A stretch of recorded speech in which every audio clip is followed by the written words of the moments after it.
Okay, good morning and welcome to our live stream today. I'm super excited. I have unintentionally stirred chaos. Hi, I am Gillian St, author of empowering queer fantasy that confounds expectations, including my own.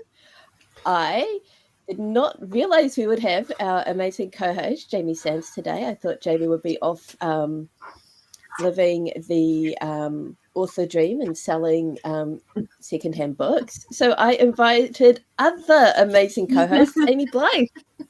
Yay! And now we've got three of us, so we get to find out if this is going to be like a complete nightmare or if it will actually work really well. Yeah, it could go either way, eh? It could go multiple ways. I am so excited to find out how that should this be works. your tagline, by the way. It could go multiple ways. I mean, that's how I write. Yeah. So. Yes. But I feel like it expands beyond just our writing. We could all go multiple ways. Let's go in order that we're on screen and introduce ourselves. Jamie, tell everyone how awesome you are. Relatively.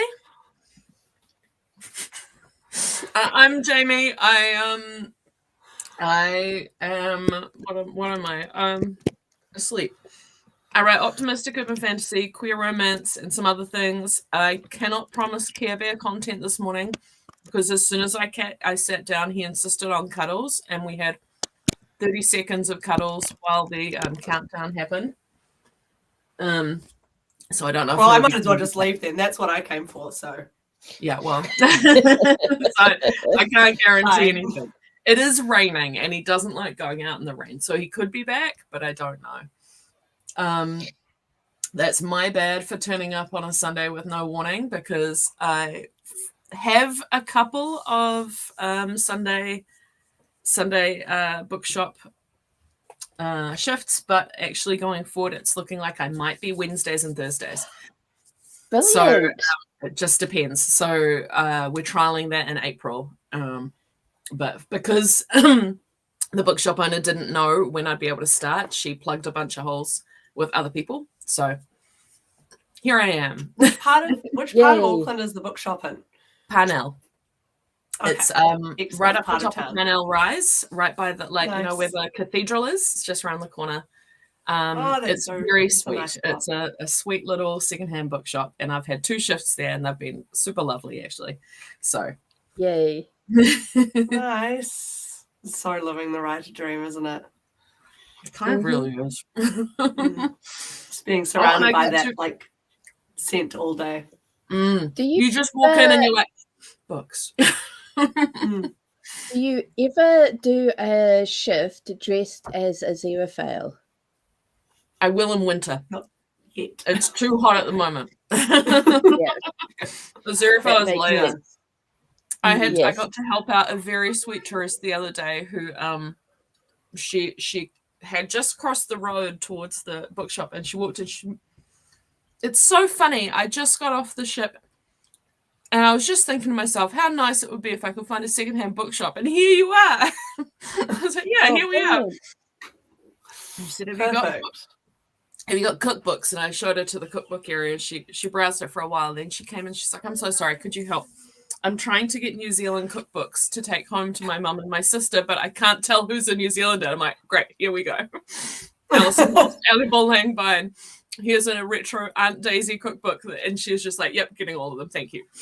But you wouldn't have any Edmonds, would you? Because nobody gets rid of an Edmonds cookbook. No. Right? That shit gets passed down generation upon generation until it no longer has a cover. No, you can't read the most popular recipes because the sheen of the sweet corn fritter batter just kind of coats the pages. Yeah. And but that is the true gummy cocoa powder. Yeah. Mm-hmm. I imagine that our American and South African viewers are loving this insight into New Zealand culture. The good thing about Edmonds is that they have most of their recipes online now.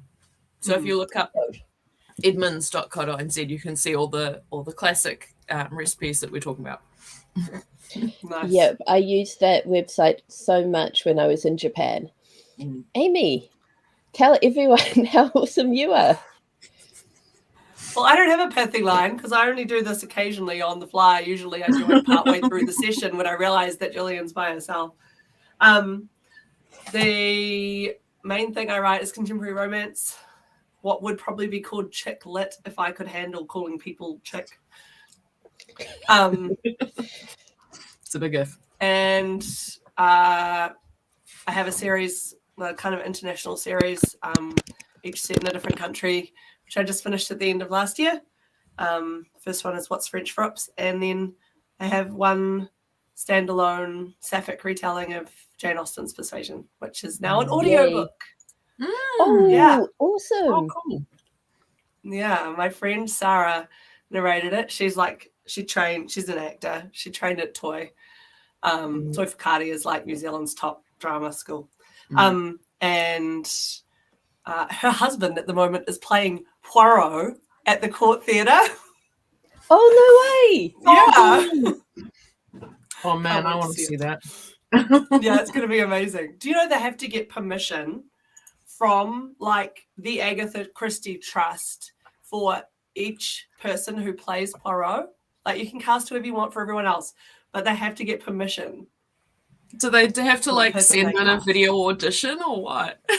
I don't know. How the heck did Kenneth Branagh get it then? Oh, yes. Won't you come for Kenneth Branagh? I love his Poirot. I think I like his Poirot more than I like almost anything else he's done. But yeah, I think he did all right at Hamlet, even though he was decades too old.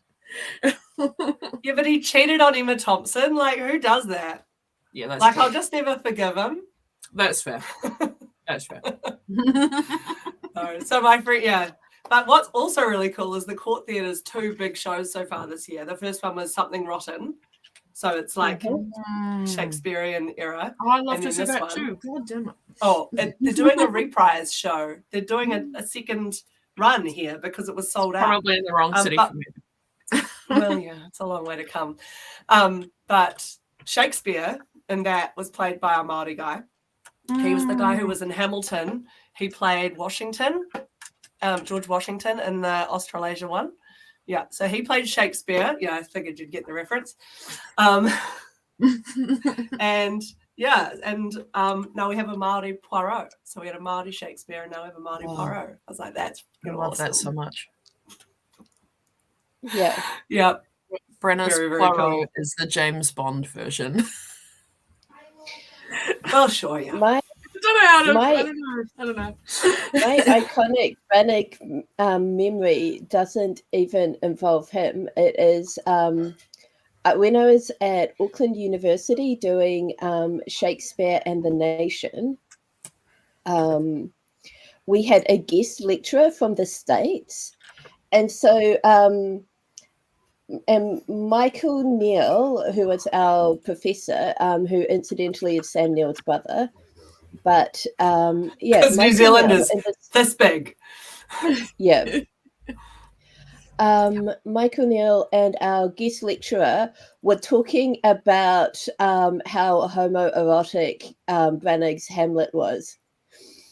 Or was it another performance? I don't know, but I was just like, okay.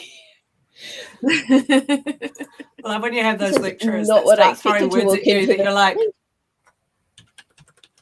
19, and you're like, no one's ever said the word homoerotic out loud to me before. Feel slightly attacked sitting there in the front row going, oh gosh, I am in deeper water than I realized. Yeah, it was pretty much that. Yay. Love it. That's what university's all about. Yes.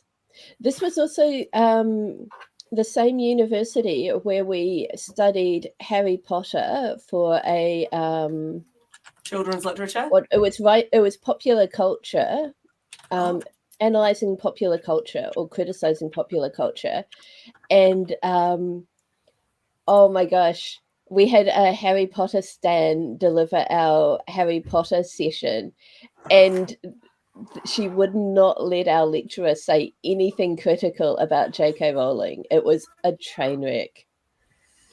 Oh my goodness. But we also got to study Agatha Christie and Nice. Janet. What's her name? She wrote the Stephanie Plum. Janet Ivanovich. Yeah. Nice. Okay, sorry. I was going to steer us back to being on topic, but I've got my diary and ready to go. Topic. Yes. Stained. Actually, before we do the warm-up, on Sundays, we generally sort of just talk about where we are writing-wise. How is everyone doing? Sage's comment. Oh, same though. Same, Sage. Burr and Javert are like my dream roles. Javert, good call. Right? Yeah. Okay, right. I'm just hanging out for school to put it on. Lamers. I think we're a ways away from getting Hamilton.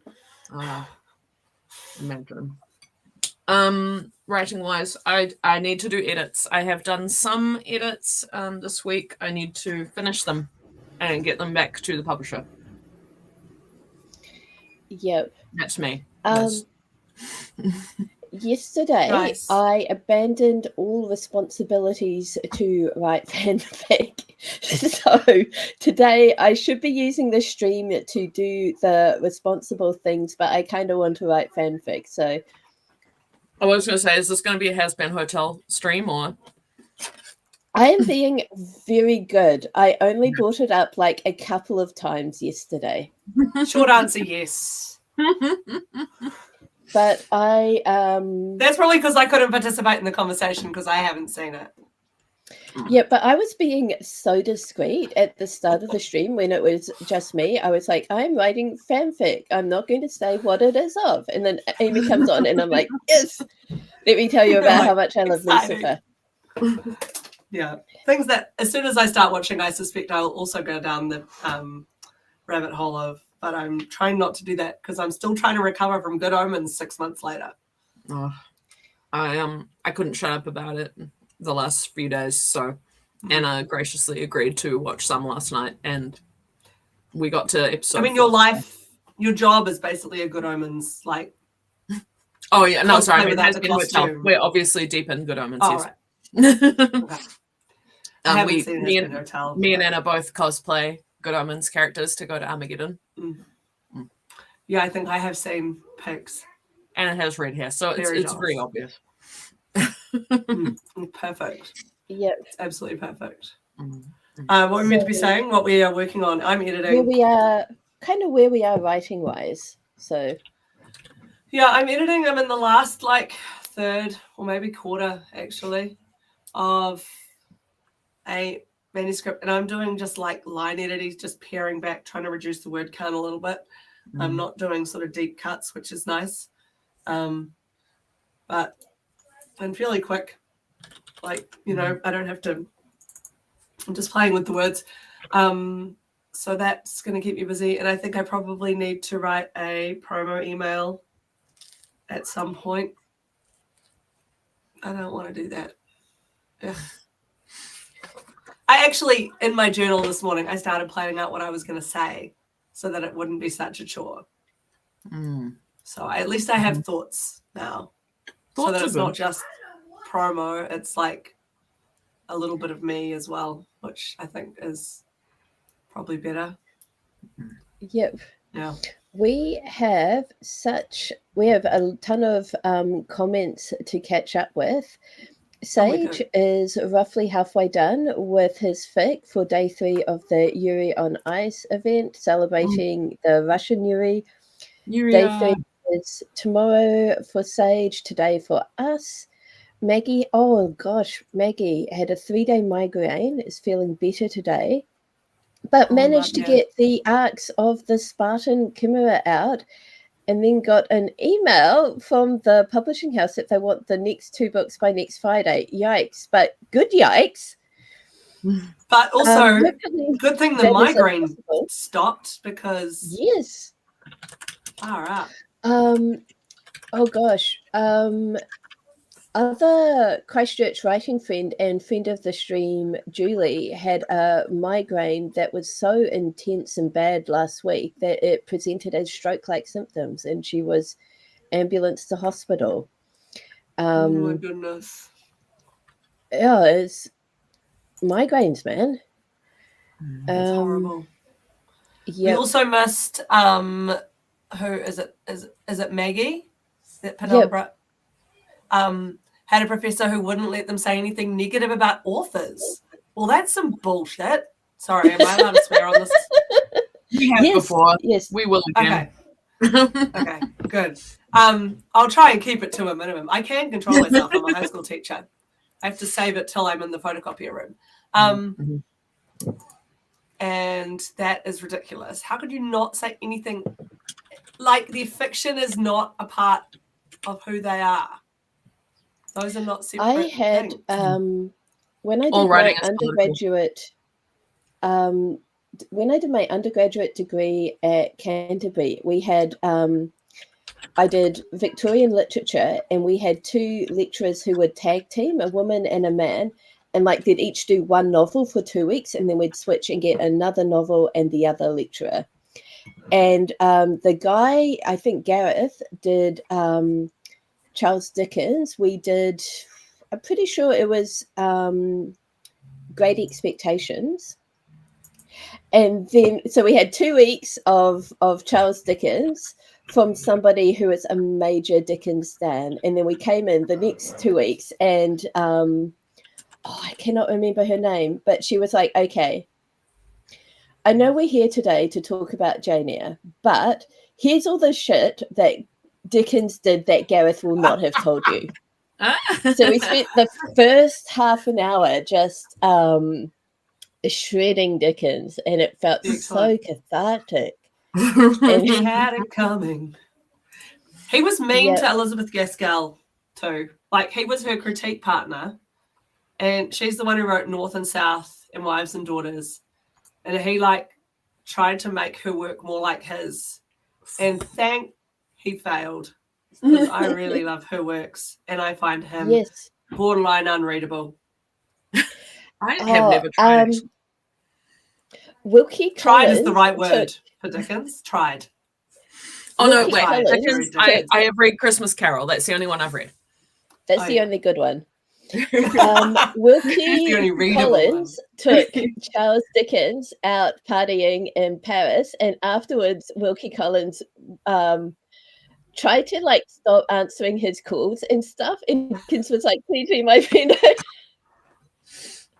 Look, at least he was no Hans Christian Andersen. Oh yeah, we could go down this trail a long way. Yep. Okay, sorry. We could do a warm up now, maybe. Yep, Sage. In our warm up list, all the dead white men writers in the outline. There's a good place to be, Sage. M.A. Hinkle says, aren't we all still trying to recover from the last few minutes of episode 6? I'm guessing that is Good Omens. That will be an Omens reference. Mm-hmm. Good Omens season 2. Yeah. Yep.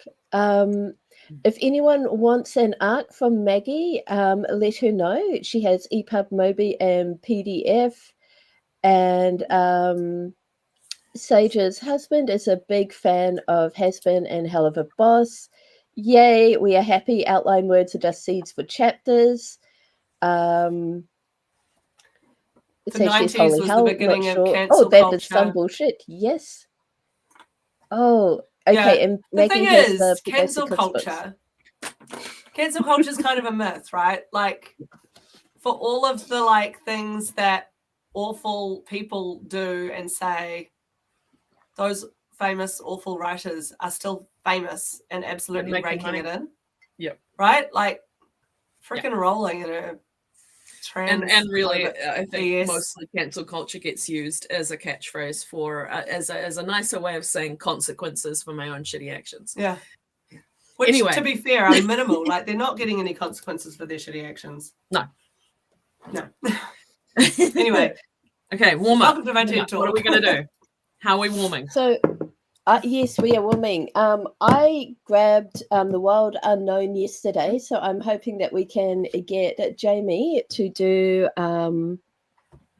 Ellie Man is right here, but if you'd like a different deck, that's fine. I have them available. Ooh, I'm all big. We're going with Ellie-Man. Yes, I was like, let's have a look at these cards. We could also go like this, so we get the full screen for you.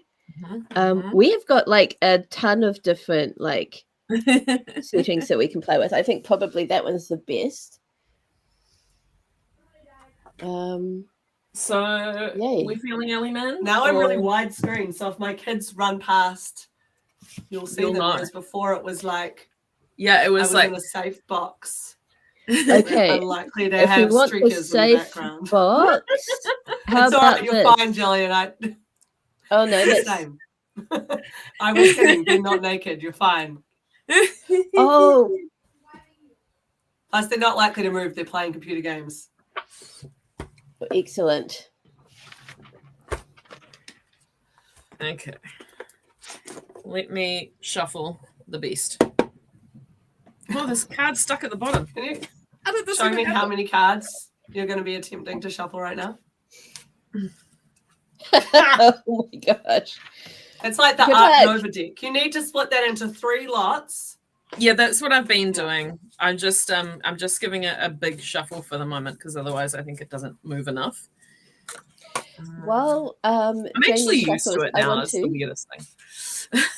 I want to share my favorite Wilkie Collins story. The Woman in White is actually based on something real that happened to him. He was minding his own business and a woman ran up to him and was like, "Hide me, my husband is trying to get me committed to an insane asylum." And he was like, "Okay." And he hid her in his house, fell in love with her. They lived in sin for like a year or so, and eventually she was like, I feel bad, I'm going to go back to my husband. And he moped, and then he had an affair with his housemaid, and then the first woman was like, my husband sucks, I'd like to come back to you. And Wilkie's like, okay, but we're a threesome now. And they were like, okay, fine.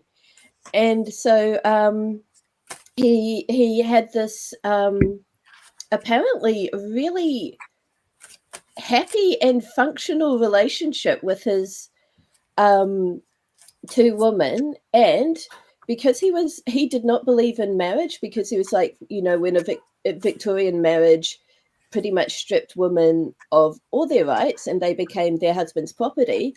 So he refused to marry either woman, but he wrote all of their children into his will so the kids would still be provided for. Okay, that is a fantastic story. How come we don't get a movie of that? I know. Yeah. Okay. 1, 2, 3, or 4? 4.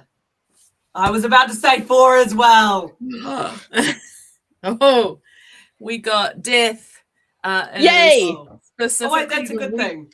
The reaping death. Hold on. There's about 12 deaths in this card, in this deck. So Maggie also chose 4. Everyone's onto it. 4 is my favorite number. Or is it that thing where the last thing you say is the one people choose? Sage is also was also going to say 4. It might be that marketing trick where the last thing you say is the thing people choose. Death with a shovel. Or it could be the power of tarot. Oh my gosh, it totally is. Oh, 4 is definitely yes. Way, let's be honest. Okay, so death with a shovel. Sometimes coming to peace with change is realizing that change needn't have happened, that something wasn't truly done yet. When that happens, you take up your shovel and you dig the corpse back up. At its best, this is recognizing an error and trying to Only mostly did. Only mostly did. This is giving space to something you didn't give proper space to before. At its worst, this is nostalgia coming back to something and deciding not to let it go. This is rarely as dangerous as the stubborn death, but recognize when it's time to put the thing back. That's it. So, what are you coming back to? What are you digging up? Ooh. Actually, no, we'll talk after we write. Yes. Yes. Death shovel. Who's timing? Oh no, Maggie. No, I don't want to run another editing pass over anemones in the wind anymore. That's not what it means, then, is it? No, it can't be. Not possible. Yeah. Then it means that's something you should let go and put it back. But also, sounds like you haven't buried that one yet, so it can't be the thing to go back to. Sage says, "Oh boy, this is so relevant to my current hyperfixation." And Maggie is slogging over to the editing folder. No, Maggie, come back. Okay. 5 minutes. That is the card once more. 5 minutes starting now.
that is warm up done.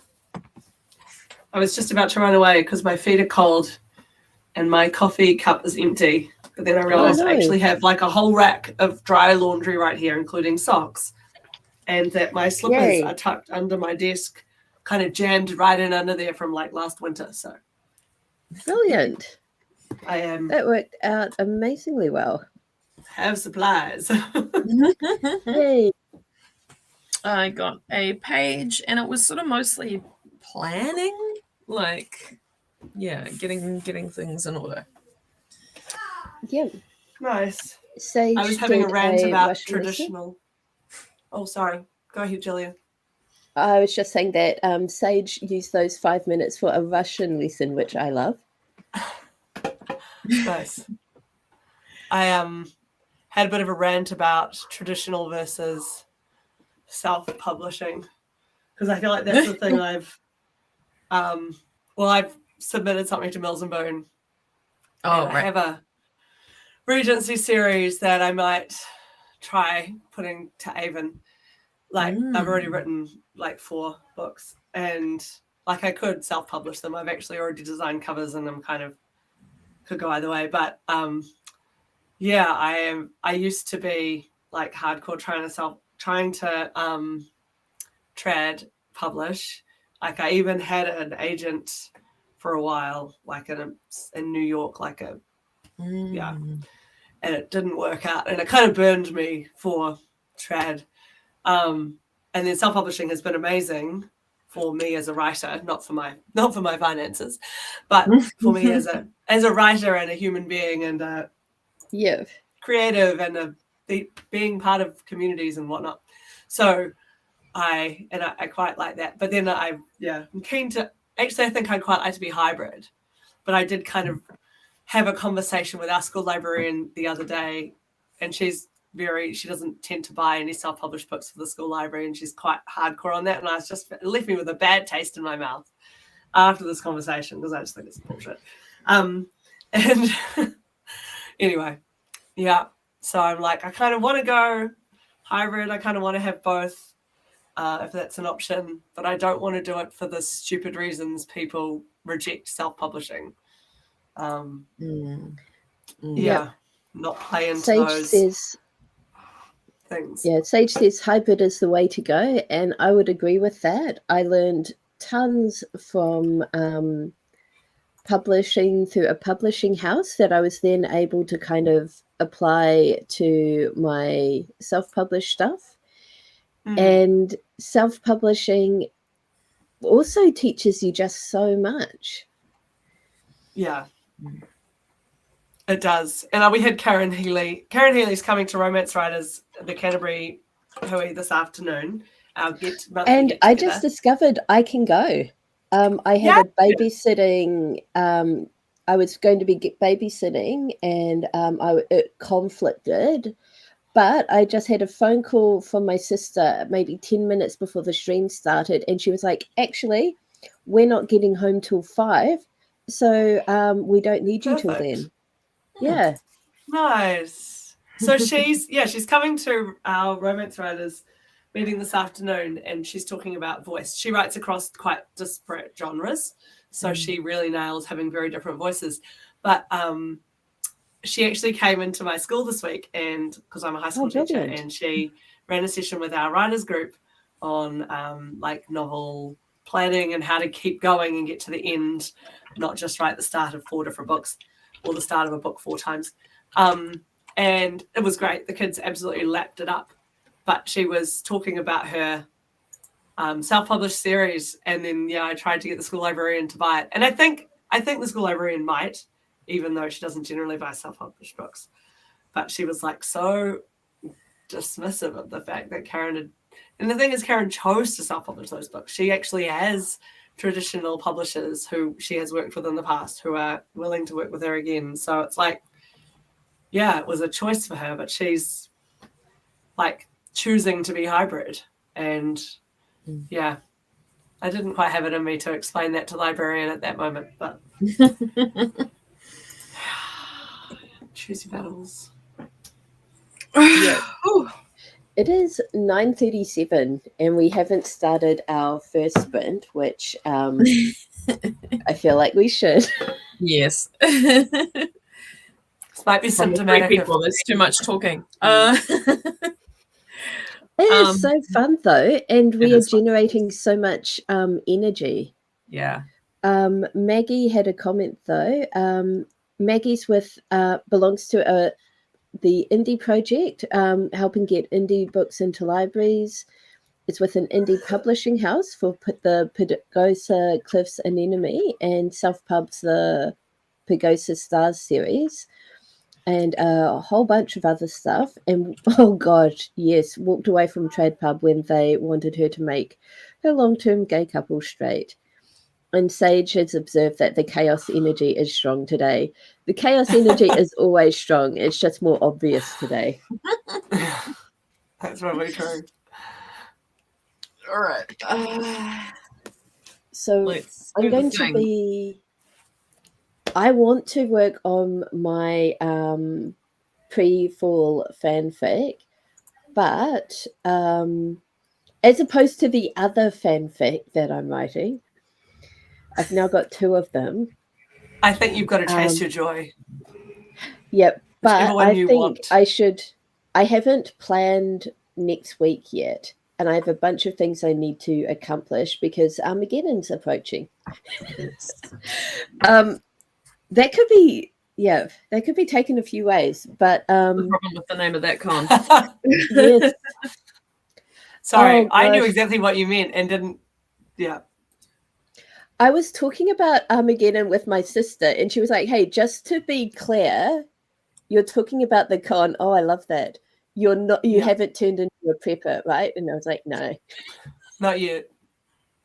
Though, but we do have to prep. If the end of the world does occur, I have got our book cozy covers. Book cozy needs sorted. I've got the plushie. I feel like you are... Yeah, you do. I feel like actually Gillian's mum's place would be not the worst place to be during an actual apocalypse. Okay, it's like let's actually get into it. Okay. Mm-hmm.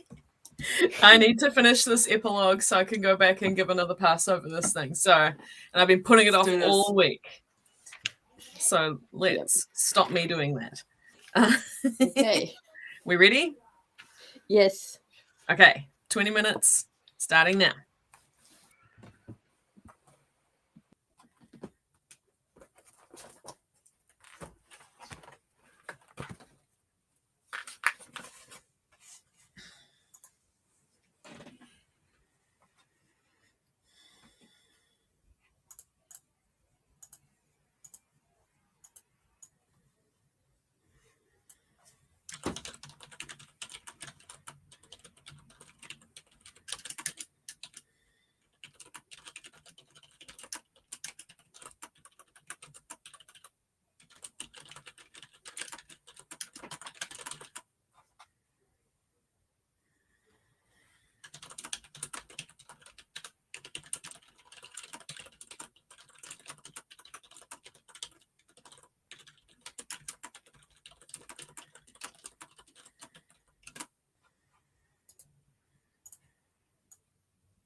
Guess who's wet?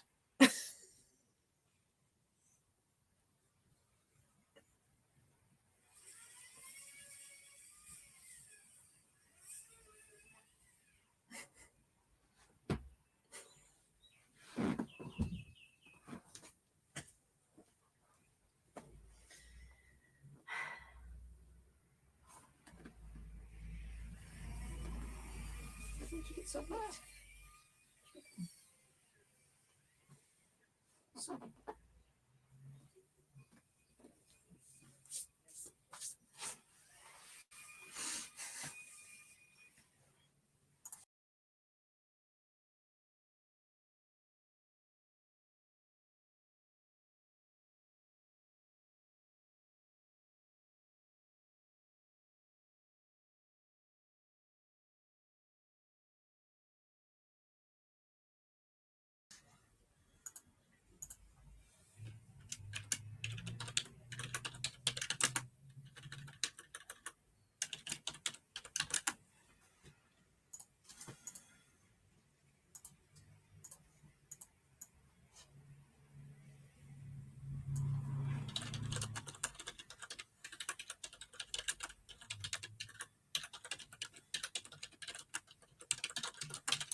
First sprint done.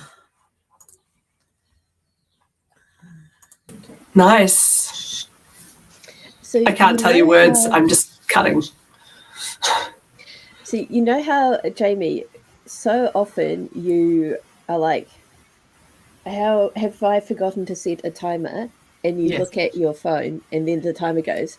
Yeah. I was just having that thought. I was like, did we remember to set a timer? Yeah. And it went off.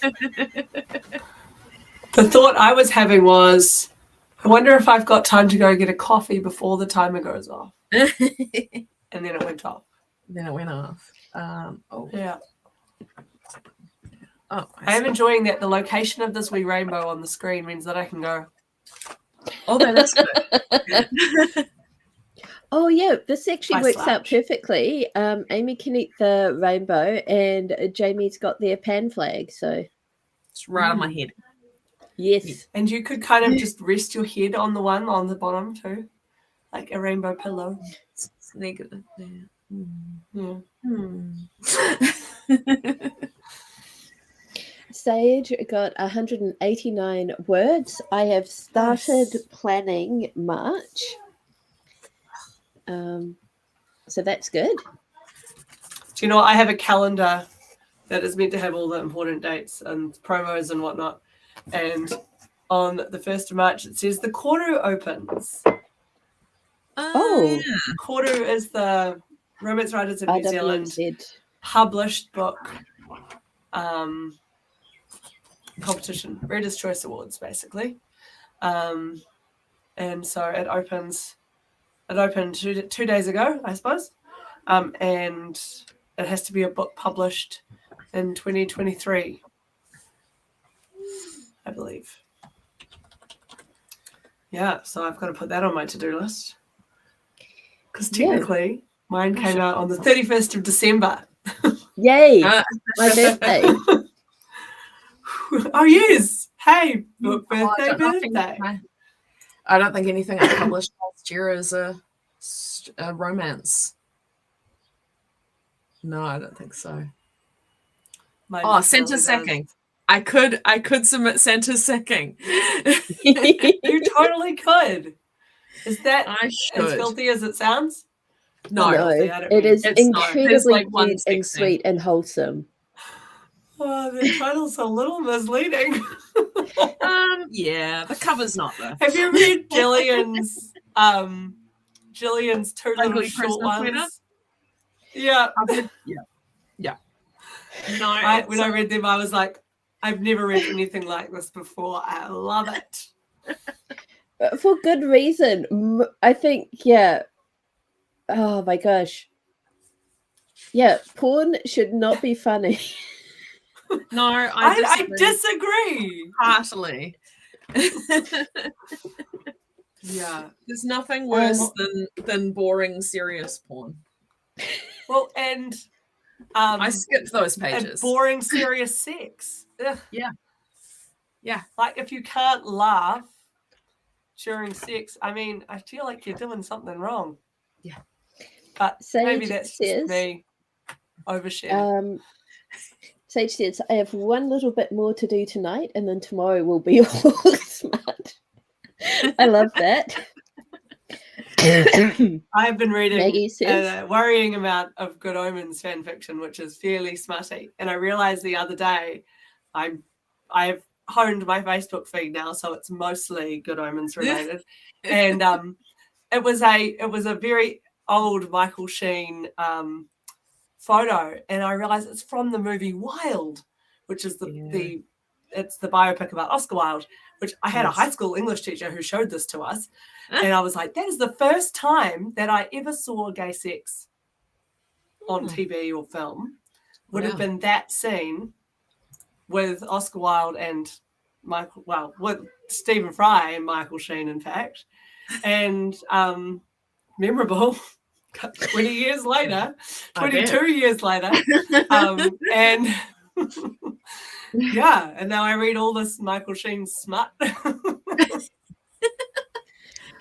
So basically you had a good English teacher. Fantastic. Yeah, she made us do like a whole unit on Oscar Wilde. That's pretty good. I didn't get to do anything like that in high school.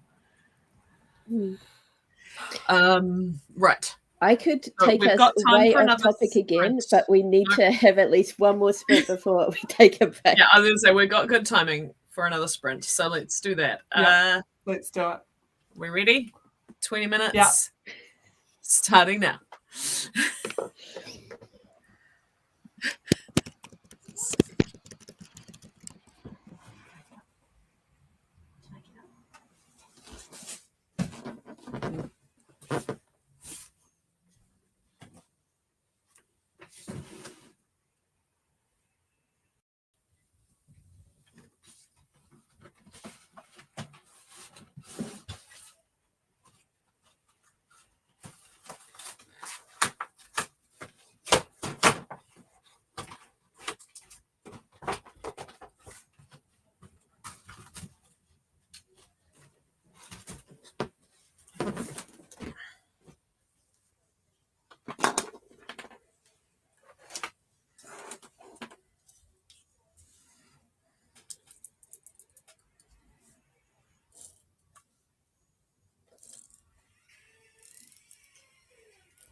Second sprint done.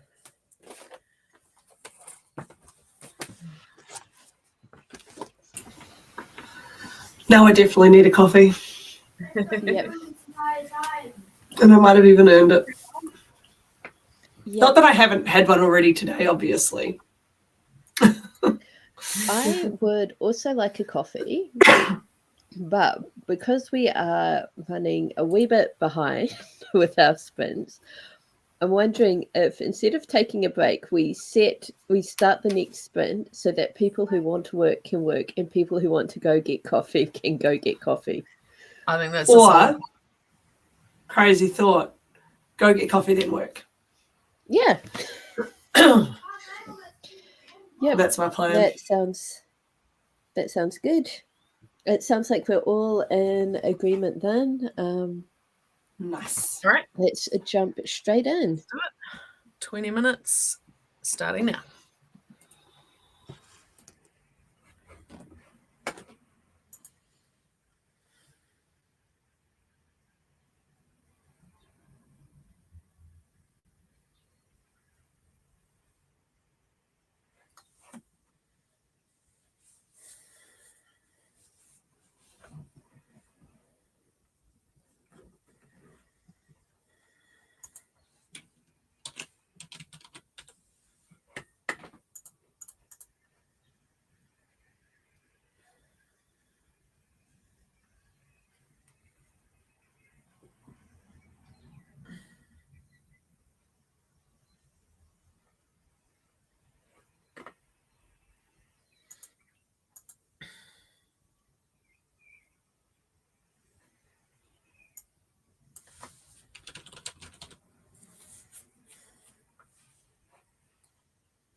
sprint done. I'm doing pretty well on my edits. Just going over now my the epilogues that I've had to write. Is this for the Beacon. conflict? Oh, yep. Brilliant. Yep. That is so fun. We got a cute little 6 months later epilogue, so you can see how happy they are. Which that is awesome. Like, nice. How are you going, Gillian?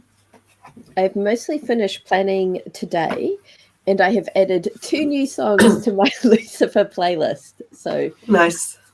Yep. Please share your playlist with me. Okay. It is basically all of the songs I like from Has Been, and then there's just really a random mix. For example, I just added I Don't Care, I Love It. Oh, yeah, I feel is very representative of a lot of the Has Been characters. It is. But and also just being a fan person in general. Yeah. But yeah, I think that is probably my Angel Dust song. But yeah. I'm just giving you an up-to-date check-in on Care Bear if you check the Discord. Oh, fun. How do I share a playlist? Oh, there we go. Copy link to playlist. And okay. Oh, thank you for updating the live stream, Doc. Yes. It looks like we have no Saturday stream scheduled, and that was because Melon has this Streamlabs has this neat feature where you can go just like copy the information for the last stream you did.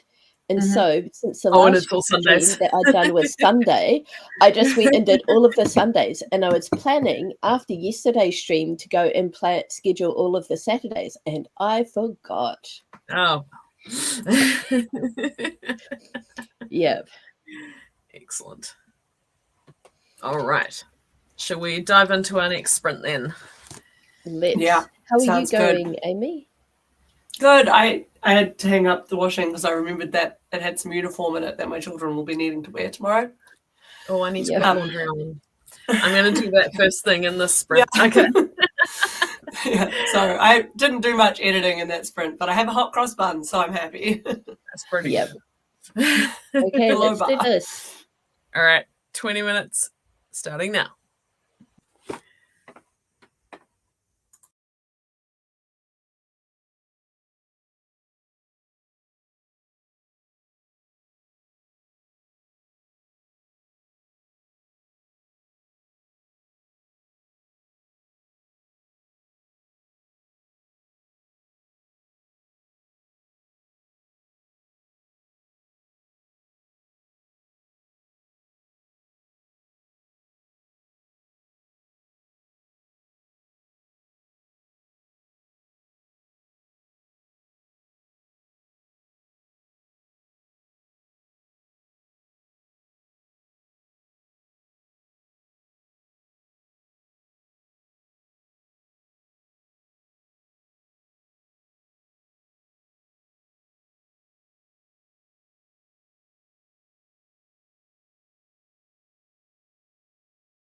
Oh, another sprint finished and at 11:11.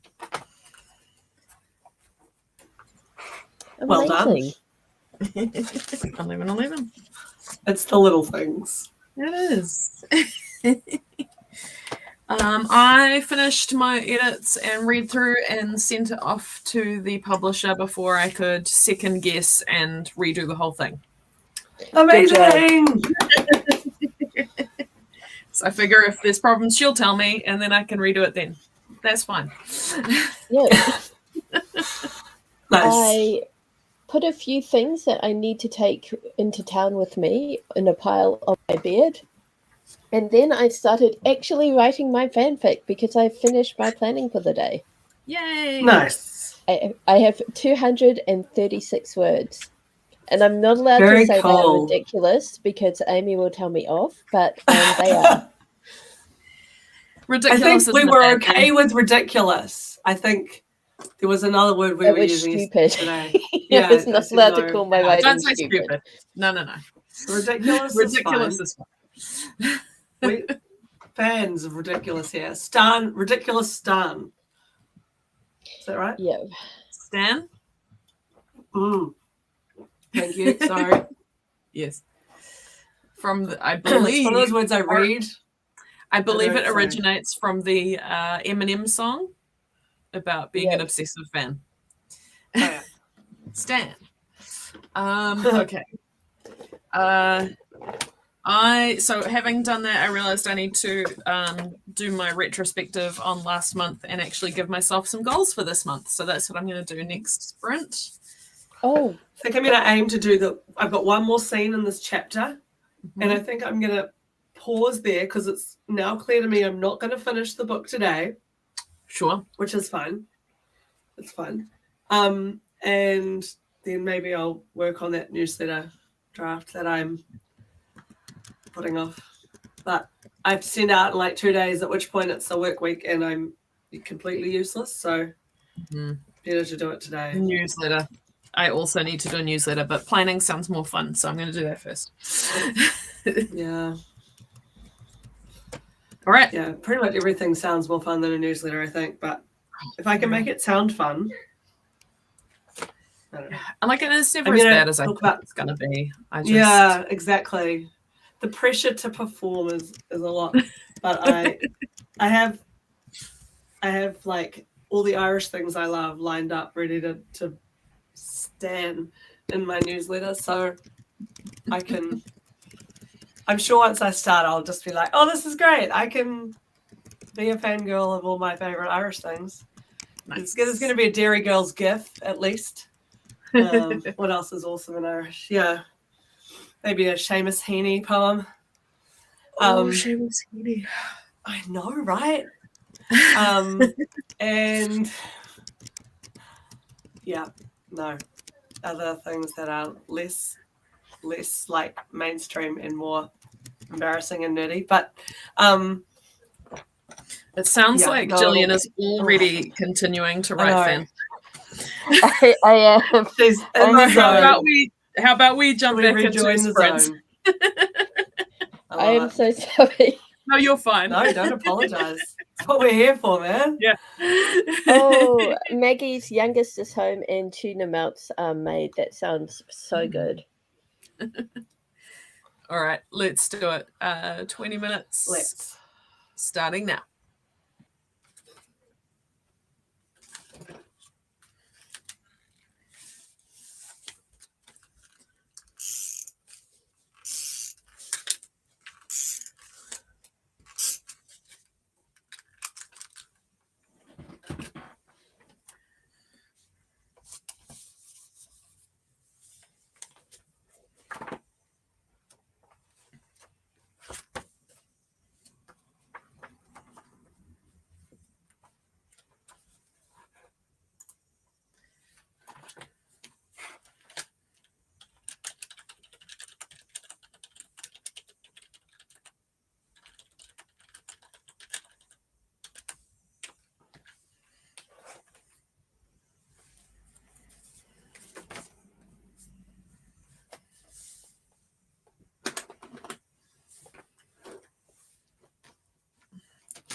There we go with another sprint. I got my goals sorted out. And yep, that's what I did. That went really fast. Yeah. I have somehow got 710 words total this morning. Nice. Oh my gosh. Fan fiction magic. Yep. I didn't get to the end of that section yet, but I'm not far off, I don't think. And then in the next one, I will start drafting my newsletter probably. I think I'll be finished within a few minutes of this thing. So, all right, well, let's dive in then. Let's. Sounds fantastic. 20 minutes starting now.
Okay, last sprint done. Go team. So what I've got started on my sort of.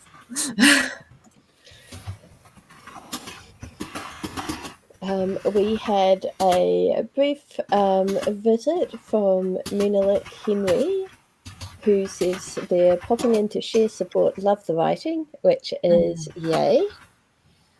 I'm up to 1,085 words this morning. Would have been more, but I had to Google what a nebula was made of, and Menelik is still here. Awesome. What is a nebula made of? Cosmic dust and bits of like metal and minerals and things. That's awesome.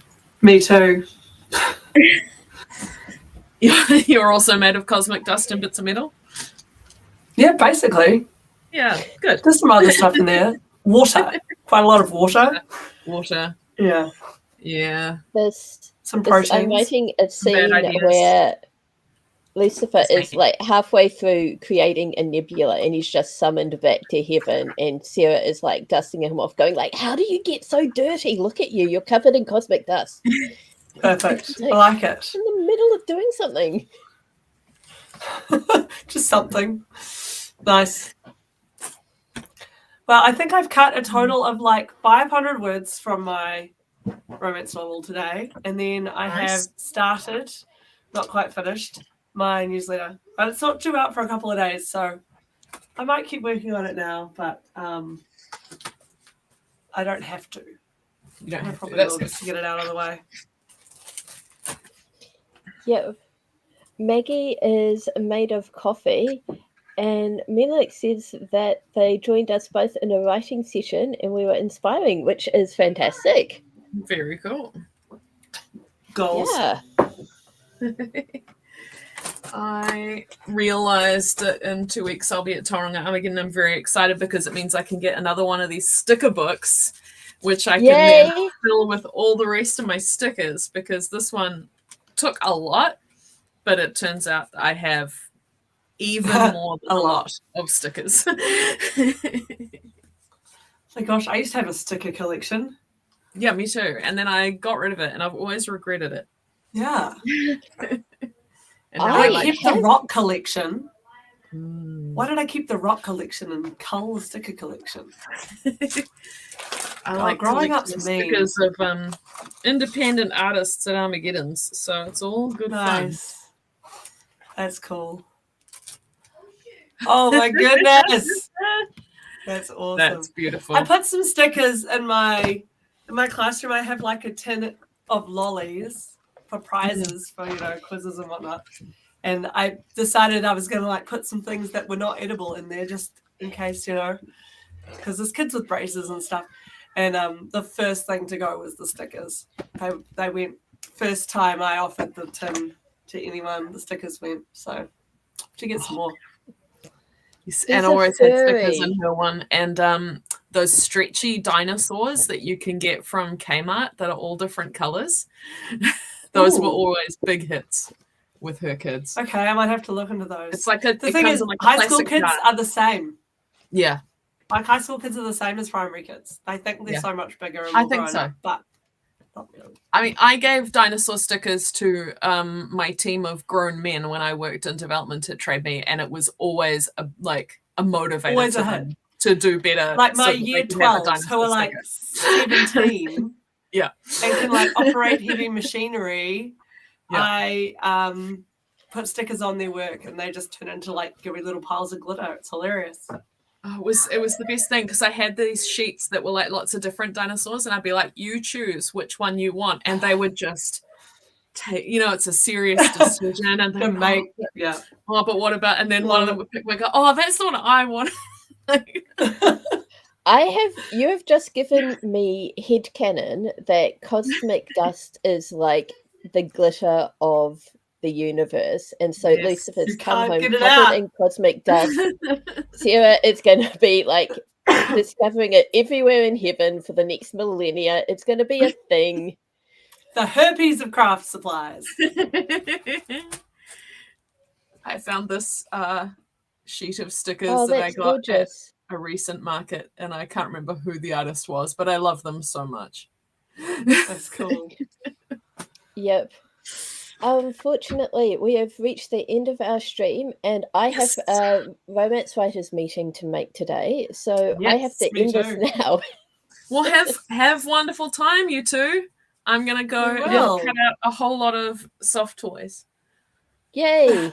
I'm gonna finish a newsletter and then eat something and then go to the library.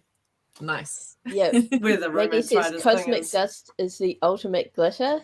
Yes. Yep. Absolutely. It's still everywhere. Menelik, Maggie, thank you for joining us. It was awesome to have your company. Amy and Jamie, this was so fun. I think this needs to happen again. I reckon. Yeah, I'm in. Brilliant. All right, thanks everyone for joining us. Yep, see you again next weekend. Take care and have an amazing week. Bye. Bye.